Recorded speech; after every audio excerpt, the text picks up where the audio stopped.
Today in Austin, Texas, the government shutdown drags into history. Flags fly at half-staff for a divisive figure, and local votes shake up city plans. I'm Dean Bark. Welcome to the City Report with Dean Bark in Austin. All right, let's dive in. First up, historic government shutdown, still no resolution in sight. The U.S. federal government shutdown has now reached 36 days. That's right, folks, it's the longest in history. It all started on October 1st when Congress failed to pass the necessary appropriations bills, just a little detail they missed.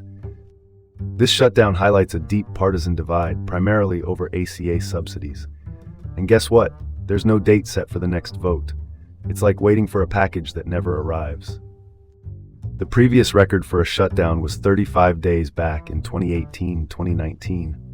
Since 1982, when stricter budget processes were put in place, shutdowns have become more common. And here we are again. Here's a surprising tidbit. That 2018-2019 shutdown cost the economy about $3 billion. Without a clear bipartisan path forward, this mess is one that no one seems eager to clean up. Moving on, flags at half-staff, nationwide, remembering former VP Dick Cheney amidst political silence. Flags across the U.S., including here in Texas, are at half-staff for former Vice President Dick Cheney, who passed away at the age of 84. Cheney served as VP under George W. Bush and was a notable critic of Donald Trump. Interestingly, Trump has remained silent on Cheney's death, a silence that speaks volumes about the fractures within the GOP. Cheney's political history is rich. He was Secretary of Defense under George H.W. Bush and famously endorsed Kamala Harris in 2024. Now that's worth discussing. Next up, Austin voters reject 20% tax hike, signaling discontent with city spending. Proposition Q, aimed at a hefty 20% property tax increase to fund city programs, was shot down by 2/3 of Austin voters. Even so, a 3.5% tax increase will still happen. Looks like someone forgot the memo. This vote sends a clear message. Voters want fiscal responsibility.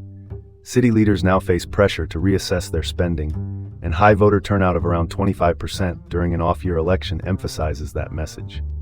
Austin's leaders have a clear message to heed: spend wisely or face the consequences. All right, next topic, Pflugerville mayoral race heats up. Weiss and McCord head to runoff. Doug Weiss and Pat McCord are headed to a runoff for Pflugerville's mayoral seat, scheduled for December 13th. Weiss, a current council member, received 47.4% of the vote, while McCord got 34.6%.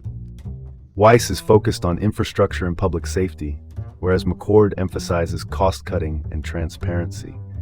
It's going to be an interesting race with real implications for the community.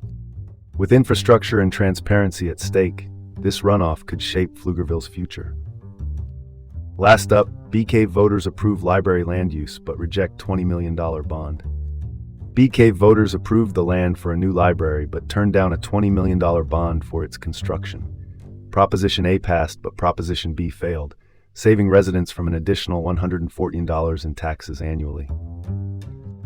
While the community supports a new library, they're not keen on footing the bill.